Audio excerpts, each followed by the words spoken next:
adil dan benarlah jalan Raja segala bangsa yang maha kuasa mulia.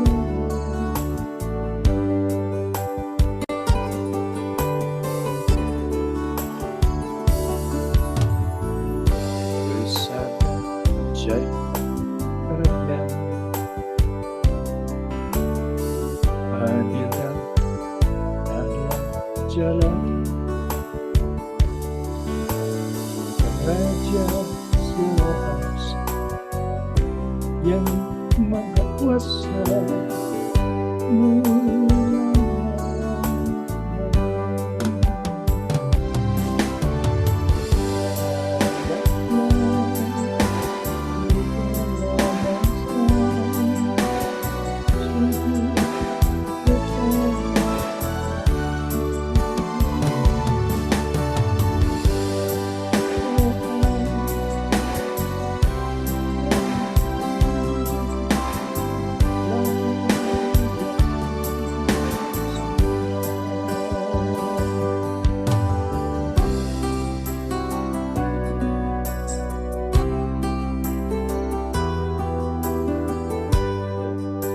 Ialah Tuhan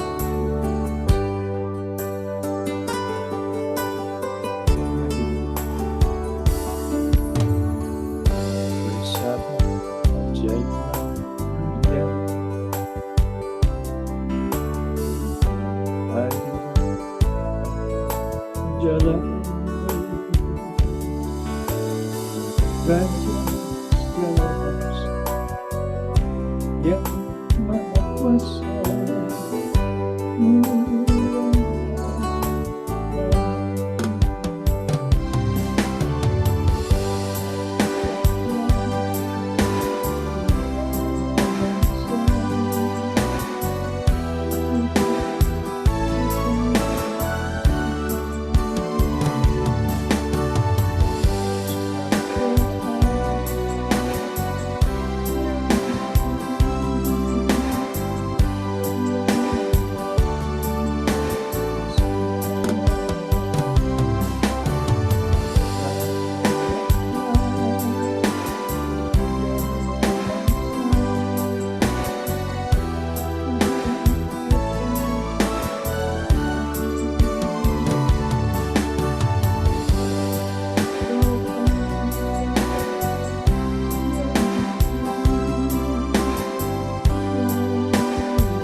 yang selalu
yang memberi kekuatan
tapi kami merasakan suatu kesukaan hati dapat bersekutu, dapat hadir, sehingga kami merasakan suatu kekuatan kembali.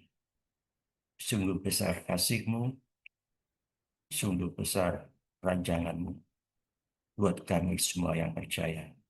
Dan malam hari ini kami akan bicara tentang firman-Mu, yaitu keinginan yang membawa maut sebagai tema yang akan kami bicarakan. Engkau pakai hamba-Mu menurut rancangan-Mu, sebab Engkau selalu merancang segalanya baik. Kau memberkati yang hadir saat ini, yang haus akan kebenaran firman-Mu. Kau memberkati mereka, supaya mereka dapat lebih fokus kepada kebenaran firman. Dan Engkau juga sudah menyampaikan 2, 3 atau orang yang hadir berseru akan nama-Mu, maka Engkau hadir. Dan saat ini kami merasakan kehadiran-Mu. Di dalam nama Yesus Kristus kami berdoa. Amin. Ya, salam saudaraku sekalian. Malam hari ini kita akan membahas tentang keinginan yang membawa maut, ya. Nampaknya agak ekstrim sekali, ya, gitu. Wah, keinginan apa itu? Pikirnya begitu. Tapi saudara-saudaraku tentu sudah tahu apa yang sedang kita akan bicarakan, ya. Sebagai orang percaya, semuanya sudah tahu keinginan yang membawa maut apa itu maksudnya, ya. Tapi di luar sono tidak akan mengerti. Tapi kalau mereka mendengar, mereka akan tahu, ya. Jadi ada keinginan, ada kebutuhan, saudara sekalian, ya. Setiap orang membutuhkan sesuatu dan setiap orang memerlukan keinginan, ya. Orang itu kalau tidak mempunyai keinginan, maka dia dalam hidupnya sudah mencapai klimaks, ya. Dia sudah tidak mau hidup lagi, kira-kira begitu, ya. Jadi sebenarnya tidak ada masalah dengan keinginannya, ya. Tetapi kita akan membahas lebih mengkhusus, saudara sekalian. Keinginan apa yang dimaksud? Kok bisanya membawa maut, ya. Jadi kita membaca di Roma 8, ya, ayat 6. Tapi kita akan memulai dengan ayat pertama, ya, sebelum masuk ke intinya, ya. Demikianlah sekarang. Perhatikan, saudara. Demikianlah sekarang. Mengapa sekarang? Ini harus hati-hati, saudara. Saudara harus mengerti, memahami benar-benar. Saya ajak saudara lebih fokus pada setiap kata per kata, ya. Jadi demikianlah sekarang. Ada apa dengan sekarang? Kenapa dengan tidak demikian dari dulu? Baru sekarang, ya. Jadi ini harus di highlight, ya, harus menjadi suatu penekanan, ya, dimengerti dengan baik. Demikianlah sekarang. Tidak ada penghukuman bagi mereka yang ada di dalam Kristus Yesus. Bangga ini sesuatu yang luar biasa. Tidak ada penghukuman ya bagi mereka yang ada di dalam Kristus Yesus. Apakah kita ada di dalam Yesus Kristus? Ya, tentu. Malam hari ini saudara ada di dalam Kristus Yesus karena Yesus hadir. Kalau Yesus tidak hadir di sini, maka sia-sialah pertemuan kita ini. Kita harus mengimani, meyakini bahwa Yesus hadir dan kita sama-sama merasakan kemuliaan-Nya. Kita sedang berpesta, sekalian, ya, yaitu mendengar akan kebenaran firman. Manusia tidak bisa hidup hanya roti saja, itu firman Tuhan. Tetapi firman perkataan yang keluar dari Allah, itulah makanan rohani yang membawa kita menuju hidup di dalam kekekalannya, di dalam rencananya. Ya, itu. Jadi apa yang dimaksud dengan bagi mereka yang ada di dalam Kristus Yesus? Bagi mereka yang percaya, ya enggak? Bagi mereka yang mengasihi. Ya, kita lihat di sini. Kalau kita sebentar ya, kita lihat di dalam ya di dalam Yohanes. Kalau kamu mengasihi aku, kamu akan menuruti segala perintahmu. Jadi orang yang di dalam Kristus, orang yang mengasihi, orang yang melakukan semua perintah-perintahnya, itu orang yang di dalam Kristus. Orang yang di dalam Kristus, orang yang menguduskan, yang sedang menguduskan dirinya. Ya enggak? Tidak melakukan suatu perbuatan-perbuatan yang bertentangan dengan rencana Tuhan. Orang yang hidup di dalam kebenaran. Ya. Jadi karena imanlah kita dibenarkan di hadapan Tuhan. Ya. Jadi kita ada di dalam Kristus Yesus. Tidak ada penghukuman. Ya. Kalau sudah dikatakan di sini ya di dalam apa Yohanes maaf di dalam Roma 8 ini tidak ada penghukuman. Berarti tidak ada penghakiman. Ya atau tidak? Apanya yang dihakimi? Yang menjadi pertanyaan, apa yang dihakimi? Karena sudah tidak ada penghukuman. Ya, orang-orang yang kudus disebut di dalam Paulus mengatakan, orang-orang kudus berdoalah kepada orang-orang kudus. Siapakah orang-orang kudus? Yaitu kita yang percaya kepada Kristus. Ya. Jadi orang-orang yang sudah melakukan perintahnya, tidak melakukan perbuatan yang celah, tidak bersaksi dusta, tidak mencuri, tidak korupsi, tidak mengambil, tidak mengingini milik orang lain, ya, tidak bersaksi dusta dan lain. Ada 10 perintah di dalam hukum Taurat. Ya. Jangan membunuh. Apakah kita orang-orang pembunuh? Bukan. Kita adalah kelompok orang-orang yang sedang menguduskan diri. Jadi, apakah kita seorang pencuri? Jangan mencuri. Apakah kita seorang kumpulan orang-orang pencuri? Tentu tidak. Ya. Kita adalah orang-orang yang sedang menguduskan diri. Orang-orang yang sedang mendengarkan kebenaran. Orang-orang yang haus akan kebenaran. Jadi oleh karena iman kepada Kristus, kita dibenarkan di hadapannya. Bukan dibenarkan oleh dunia ini. Ya. Tapi kita dibenarkan di hadapan Tuhan. Yaitu Tuhan kita, Yesus Kristus. Jadi mereka yang ada di dalam Kristus Yesus itu sudah jelas. Ya, mereka yang mengasihi. Ya. Kemudian ayat kedua, roh yang memberi hidup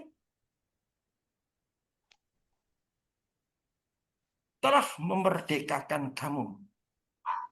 Telah, perhatikan saudara sekalian. Telah yang berarti sudah. Bukan akan, tapi telah. Roh yang memberikan hidup telah memerdekakan kamu.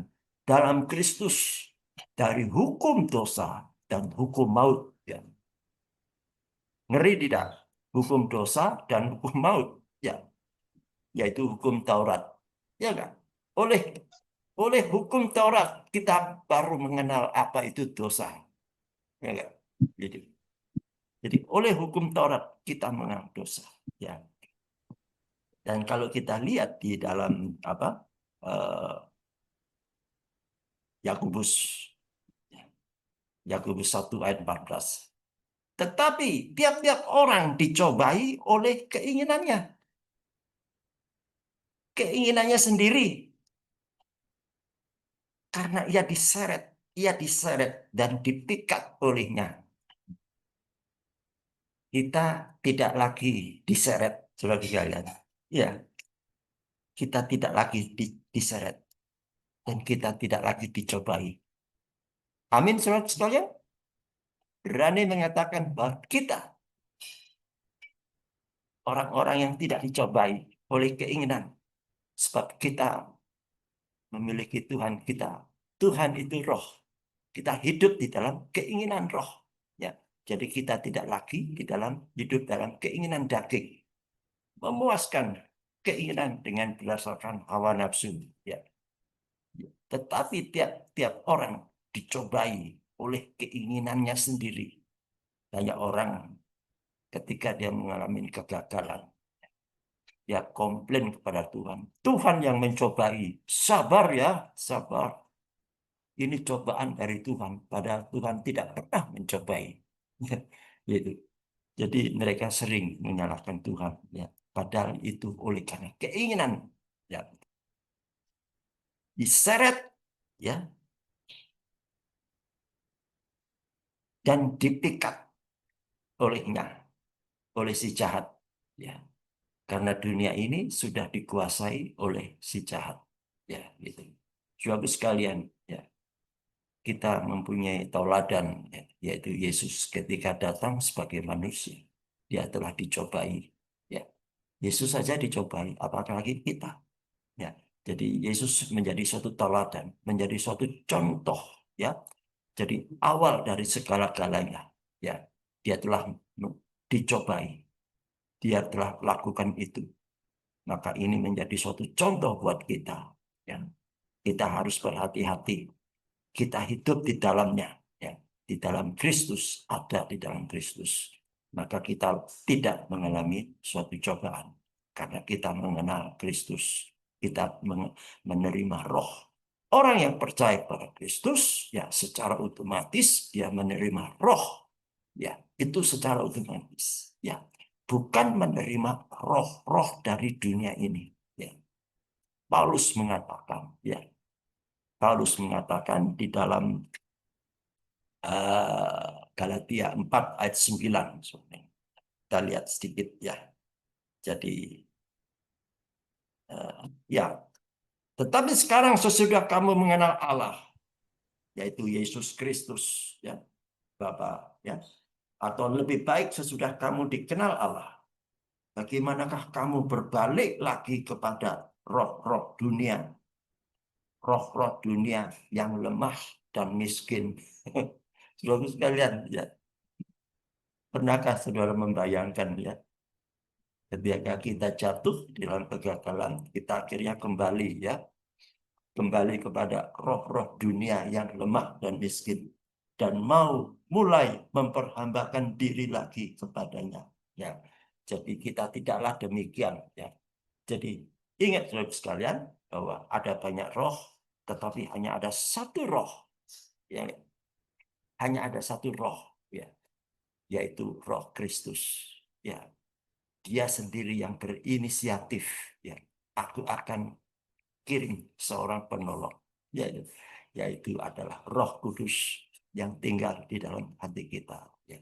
Jadi kalau selama kita di dalam Kristus Yesus, ya, kita hidup di dalamnya. Ya. Itu Roh ada di dalam diri kita. Ya. Kalau di dalam Yesaya mengatakan, ya, gimana salah ayatnya? Roh Tuhan ada padaku. Ya, kalau kita melihat di zaman Nuh, sekalian, ya, kita lihat, kita sebentar.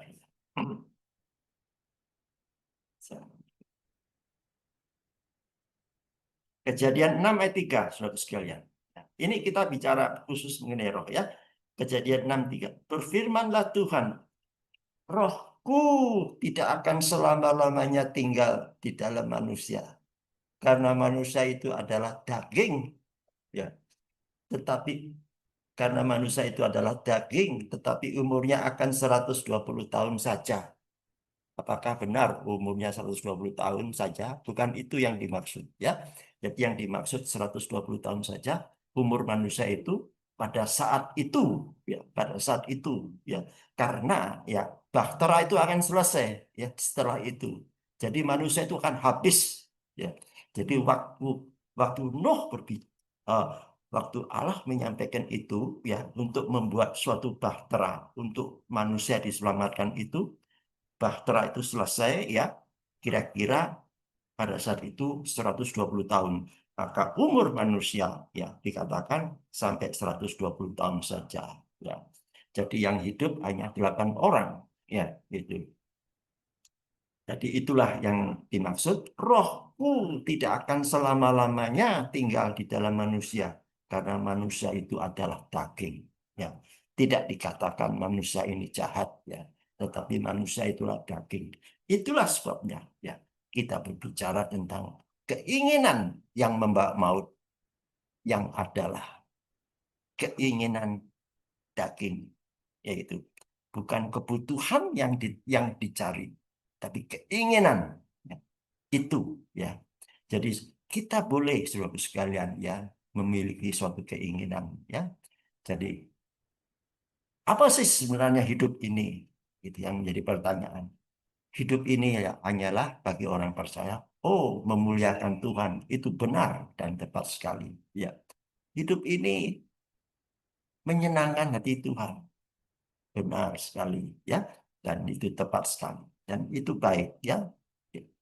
Tapi hidup ini, ya, terlebih lagi, ya, untuk memuliakan, tetapi kita harus mengenal, ya, mengenal Tuhan itu dengan baik, ya, ya, ya.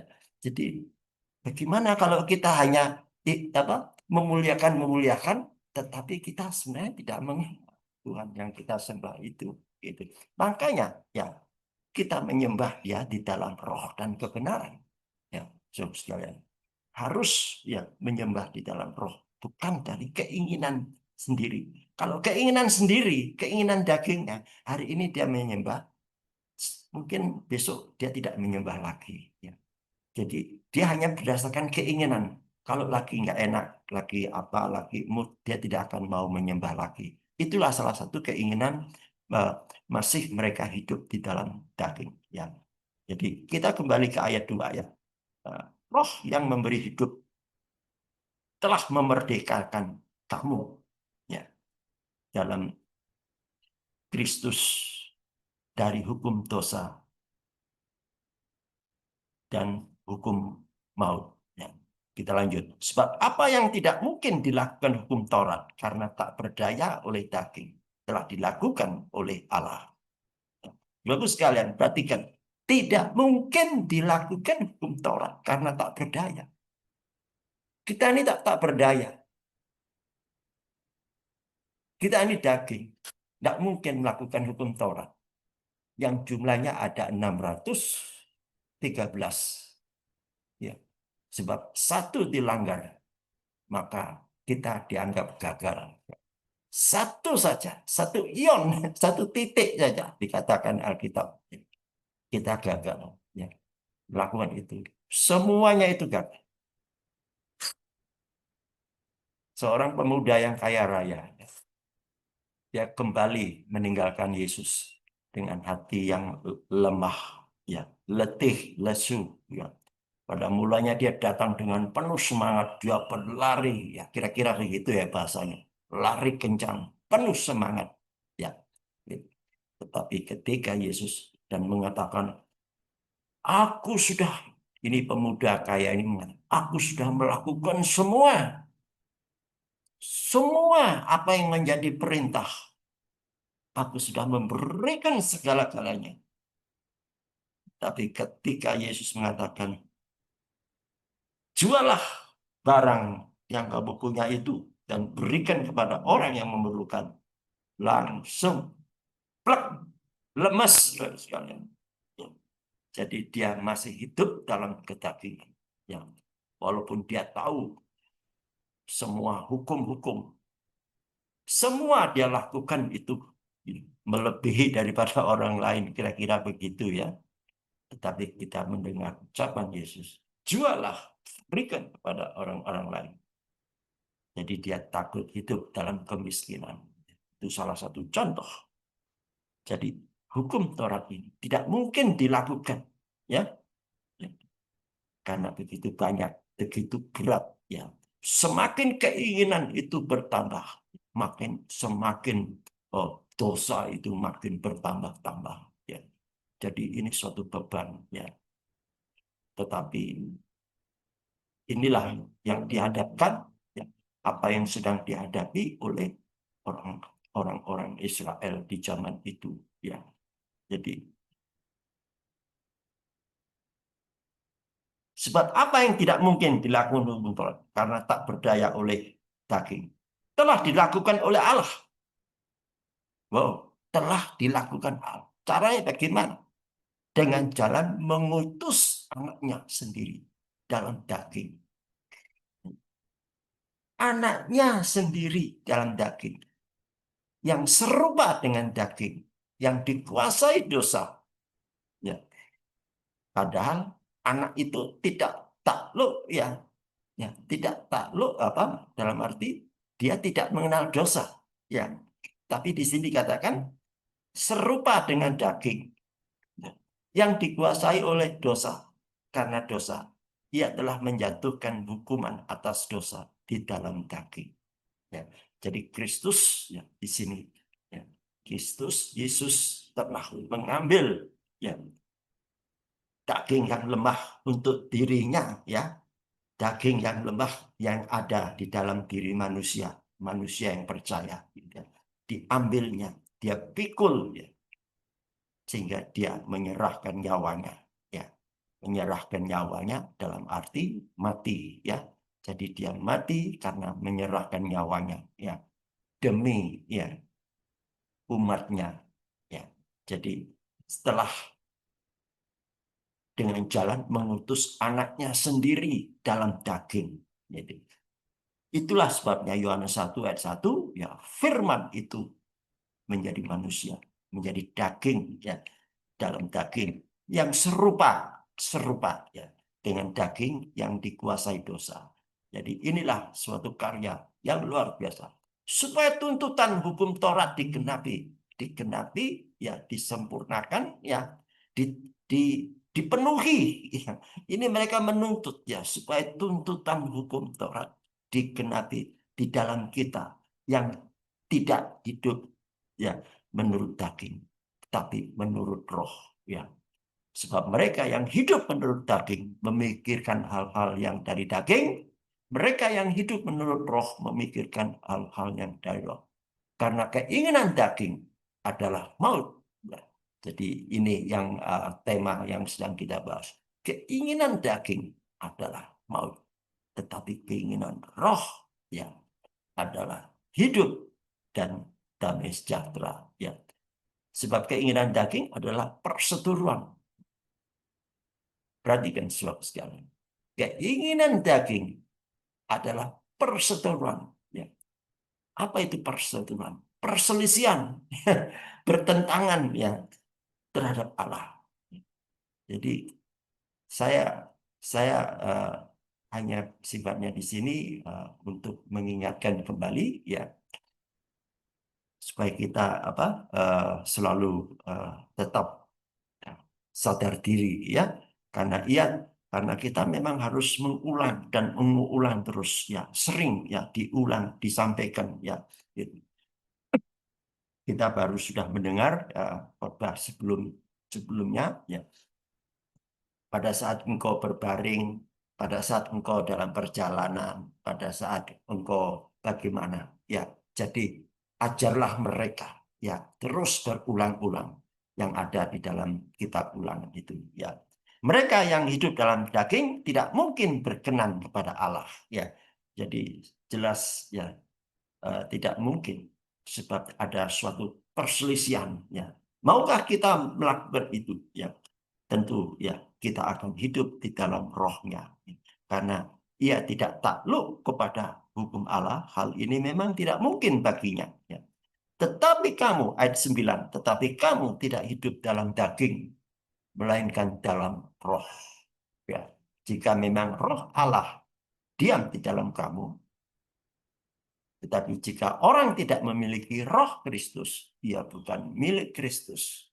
Saudaraku sekalian, ya, kita adalah milik Kristus karena kita percaya kita di dalam Kristus, ya, dan kita adalah milik Kristus dan kita hidup di dalam rohnya. Ya. Jadi saudaraku sekalian, kita harus menjaga dan memelihara, ya, ya, dan kita harus bersungguh-sungguh, jangan main-main, ya, saudaraku sekalian. Ya. Jadi kita tidak lagi, jangan kita main-main, ya, dalam hal ini. Ya. Kita harus lebih bersungguh-sungguh. Ya.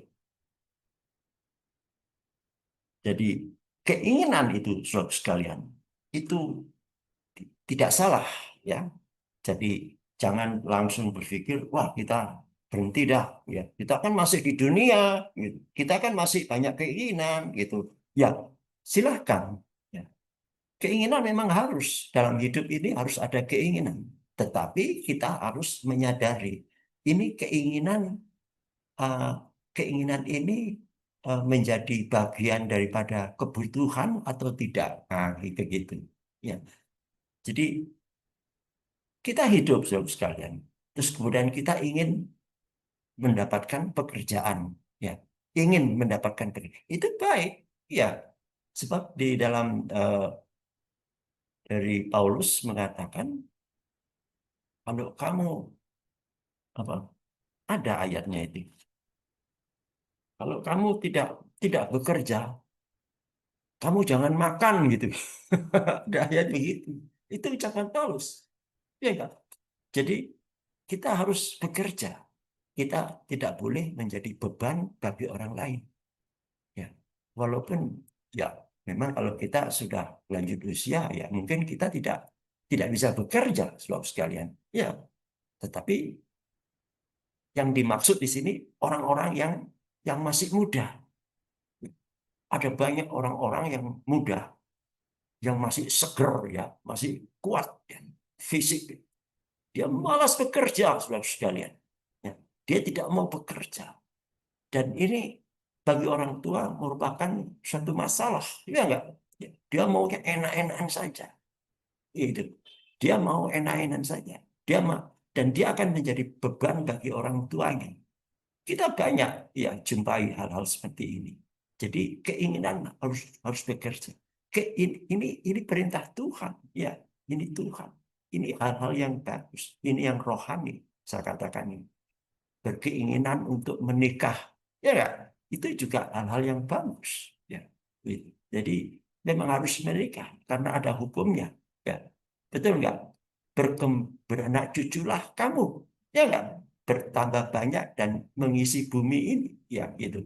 Jadi menikah, bekerja, keinginan-keinginan itu bagus, ya. Ingin punya mobil, ya bagus, ya. Kalau mampu beli, ya. Kalau nggak mampu, ya jangan memaksa diri. Pakai utang, ya nggak. Akhirnya ada masalah dengan pinjol, ya. Pinjaman online. Kan banyak terjadi itu, ya. Jadi kita kita harus hidup dalam apa adanya. Ya, inilah yang Tuhan berikan. Kita mensyukuri, Bapak sekalian. Jadi kita hidup ini jangan ngoyo. Kita punya Tuhan. Dia tahu apa yang menjadi kebutuhan kita, saudara sekalian. Jadi kita hidup ini sebenarnya jangan dibikin susah, ya, oleh karena keinginan-keinginan itu. Ya, kalau kita lihat di dalam kembali ya, di dalam Yakobus. Tadi sudah dibahas apa? Ya, tapi tiap-tiap orang dicobai oleh keinginannya sendiri. Ia diseret dan dipikat olehnya. Ayat 15. Dan apabila keinginan itu telah dibuahi, saudara sekalian, keinginan itu telah dibuahi, ya, dierami, kira-kira begitu ya. Bahasa kalau kalau bahasa ayamnya itu dierami, ia melahirkan dosa. Ya. Melahirkan dosa. Dosa itu bukan ciptaan Tuhan, saudara. Dosa itu ciptaan manusia. Di sini dikatakan melahirkan dosa. Jadi manusia itu sendiri yang membuat dosa. Dia yang menciptakan dosa. Dia yang melahirkan dosa karena keinginan, ya. Karena ia diseret, gitu ya. Dan apabila dierami, dibuahi, melahirkan dosa. Dan apabila dosa itu sudah matang, ya, ia melahirkan maut, kematian. Upah dosa adalah maut. Ya, kalau kita lihat di dalam Roma 6 ayat 23, sebab upah dosa ialah maut, tetapi karunia Allah ialah hidup kekal dalam Kristus Yesus. Ya, ayat 6, Roma 6 ayat 22. Tetapi sekarang setelah kamu dimerdekakan dari dosa, nah, kamu dimerdekakan. Ini Paulus berbicara lagi, ya, saudara sekalian, di dalam apa Roma 6 ayat 22. Tadi kita membaca di dalam Roma 8, tapi kita lihat di sini, ya. Roh tadi kalau di dalam Roma 8, roh memerdekakan, ya, ya, telah memerdekakan. Tapi di sini di dalam Roma 6 ayat 22. Setelah kamu dimerdekakan dari dosa dan setelah kamu menjadi hamba Allah, kamu beroleh buah yang membawa kamu kepada pengudusan dan sebagai kesudahannya ialah hidup yang kekal. Ya. Jadi saudara sekalian, ya, roh itu yang membawa kita kepada kekudusan, ya, dan membawa kita ke dalam hidup yang kekal. Ya. Jadi kita harus menjaga, ya, menjaga, jangan sampai kita, ya, eh, terlibat, ya, terlalu dalam dengan keinginan-keinginan, ya, oleh karena hawa nafsu kita, ya. Jadi semoga firman Tuhan ini dapat menjadikan suatu apa, ya, bukanlah pembelajaran apa, tetap karena semua itu sudah ada dan yang sudah kita dengar, tetapi suatu ingatan, ya, mengingatkan, ya. Baiklah kita saling mengingatkan dan saling menguatkan, ya. Jadi kita harus benar-benar hati-hati, hati-hati, saudara sekalian, ya.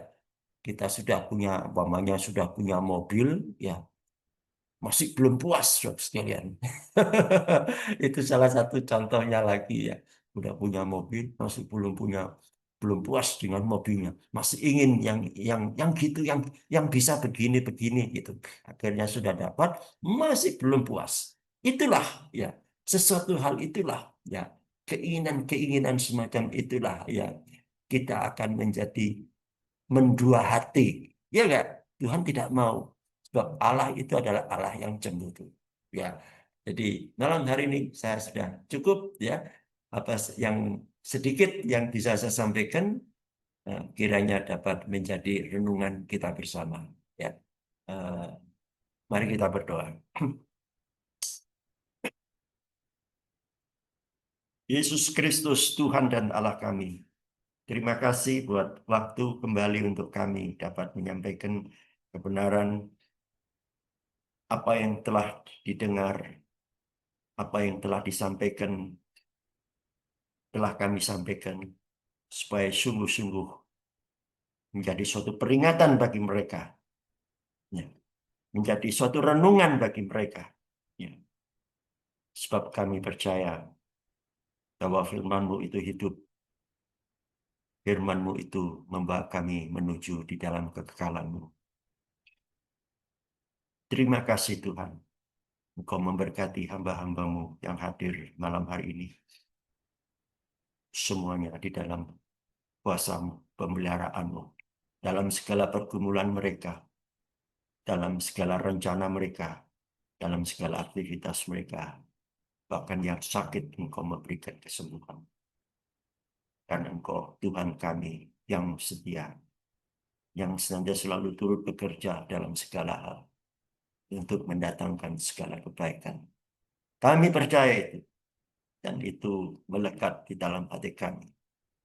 Kami tidak pernah sendirian. Engkau selalu ada di dalam hidup kami. Segala hormat, pujian, syukur hanya bagimu. Yesus Kristus, Tuhan dan Juru Selamat kami yang hidup. Haleluya. Amin. Silakan, saya serahkan. Amin. Ya, terima kasih Pak Anfal yang sudah memberkati kita hari ini dengan firman Tuhan yang luar biasa ya. Di mana kita hari ini diingatkan bahwa jangan hidup dalam daging lagi, tapi kita karena kalau hidup dalam daging itu akan membawa kita kepada maut. Tapi marilah kita hidup dengan kehidupan yang baru bersama Roh Kudus. Jadi yang bisa saya tangkap hari ini, kita belajar bahwa keinginan daging adalah maut, tetapi keinginan roh adalah hidup dan damai sejahtera. Apa maksudnya keinginan daging membawa maut menurut Roma 8 ayat 6 ini? Ya, mungkin bisa kita artikan bahwa karena keinginan daging adalah ya, maut, tetapi keinginan roh adalah hidup dan damai sejahtera bersama Tuhan. Ya. Maksudnya adalah bahwa keinginan daging merujuk pada keinginan dan nafsu duniawi tentunya ya, yang tidak sesuai dengan kehendak Tuhan. Keinginan daging dapat membawa kita kepada dosa dan perpisahan dari Tuhan. Betul? Jadi dosa itu akan memisahkan kita dengan Tuhan. Kemudian maut. Maut dalam konteks ini bukan hanya kematian fisik, tetapi juga kematian rohani. Yaitu perpisahan dari Tuhan dan kehidupan yang bermakna buat kita. Jadi dalam konteks ini, Paulus menekankan bahwa keinginan daging dapat membawa kita kepada kematian rohani, sedangkan keinginan roh dapat membawa kita kepada hidup dan damai sejahtera. Oleh karena itu, penting untuk hidup menurut roh dan tidak menurut daging. Itu kira-kira yang dapat saya tangkap dari apa yang sudah disampaikan oleh Pak Anpal. Mungkin nanti kita akan perdalam lagi ya, dalam bincang-bincang. Ya, sebelum itu kita akan masuk ke syafaat. Saya persilakan kepada Ibu Vera ya. Bu Vera Purwa, silakan untuk pimpin doa syafaat. Bapa dalam surga, terima kasih Tuhan pada malam hari ini kembali kami datang di hadapan-Mu. Kami mengucap syukur dan berterima kasih penyertaan-Mu sepanjang hari dalam setiap aktivitas pekerjaan kami. Kau sudah menyertai, membimbing, dan memberikan kami hari yang baik Tuhan, sehingga kami dapat menyelesaikan setiap aktivitas kami hari ini bersama dengan Engkau Bapa. Terima kasih Tuhan buat waktu untuk ibadah Zoom mulai dari sore hari sampai malam hari ini. Engkau mempertemukan kami di dalam ibadah Zoom, Family Ministry. Biarlah Tuhan Yesus kami mendapatkan satu berkat yang melimpah atas apa yang disampaikan oleh kebenaran firman Tuhan. Berikan kami hikmat, kebijaksanaan, supaya kami dapat memahami apa yang disampaikan oleh hamba-Mu. Terima kasih Tuhan.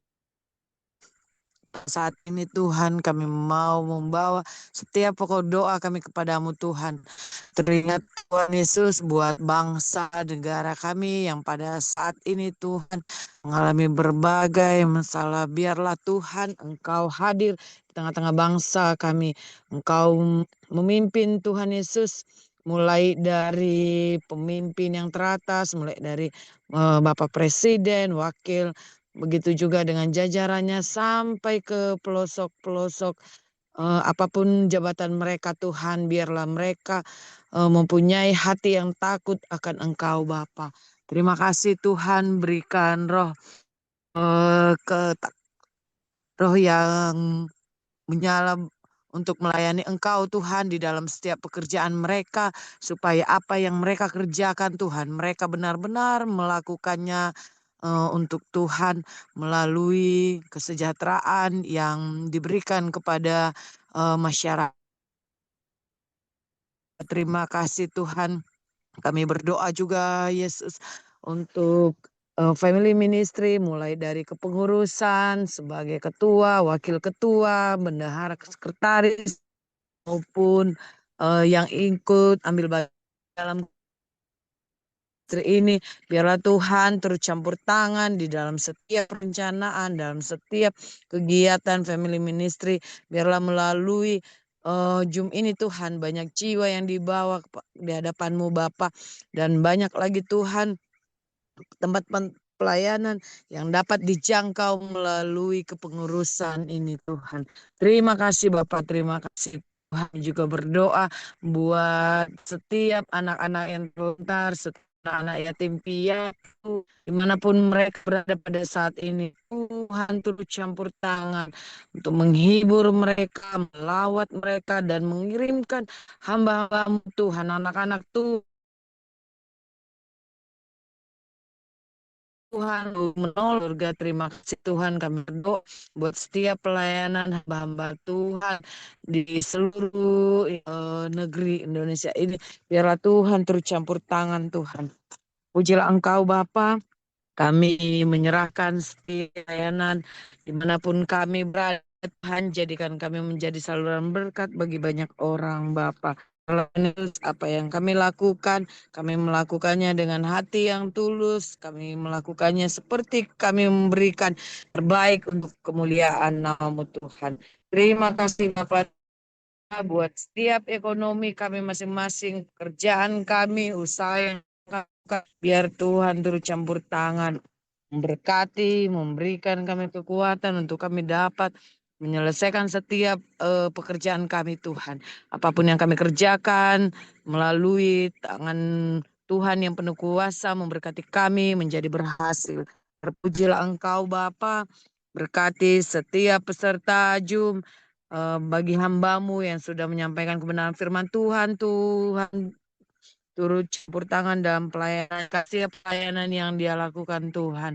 Biarlah melalui pelayanannya Tuhan, nama-Mu semakin dimuliakan. Terima kasih Bapak, peserta Zoom yang sudah hadir, ambil bagian di dalam pelayanan. Tuhan juga turut campur tangan memberkati mereka. Terpujilah Engkau Bapa. Pada malam hari ini kami menyerahkan kehidupan kami ke dalam tangan-Mu. Biarlah Tuhan Engkau yang beracara dalam peristirahatan kami. Terima kasih Tuhan. Semuanya kami tangan-Mu, biarlah Tuhan setiap pokok doa kami Engkau akan menjawab sesuai dengan kehendak-Mu di dalam kehidupan kami. Terpujilah Engkau Bapa, di dalam nama Tuhan Yesus Kristus kami sudah berdoa dan mengucap syukur kepadamu. Haleluya. Amin. Silakan. Amin. Ya, terima kasih Ibu Vera Purba. Baiklah, sebelum kita masuk bincang-bincang, kita akan menerima doa berkat. Harusnya pendeta ya yang oke deh. Baik, kalau gitu mari kita angkat kedua tangan kita akan menerima berkat yang datangnya dari Tuhan Yesus sendiri. Tuhan Yesus, berkatilah kami dan berkat-Mu yang melimpah. Isi hidup kami dengan sukacita, damai sejahtera dan kasih-Mu. Diberkatilah keluar masuk kita. Diberkatilah usaha pekerjaan kita. Diberkatilah keluarga kita. Diberkatilah anak cucu kita. Kita akan terus naik dan tidak akan turun. Menjadi kepala dan bukan ekor. Kasih karunia dari Allah Bapa dalam persekutuan Roh Kudus senantiasa beserta kita. Hari ini, esok, bahkan sampai selama-lamanya, yaitu sampai Tuhan Yesus datang kedua kalinya. Menyongsong kita di awan-awan yang permai dan menuntun kita kepada kehidupan yang kekal. Dalam nama Allah, Bapa, Putra, dan Roh Kudus, yaitu di dalam nama Tuhan Yesus Kristus. Kiranya beserta kita sampai kita memperoleh mahkota kehidupan bersama Tuhan Yesus di dalam kerajaan-Nya. Dalam nama Tuhan Yesus, kami telah berdoa dan mengucap syukur. Haleluya. Amin.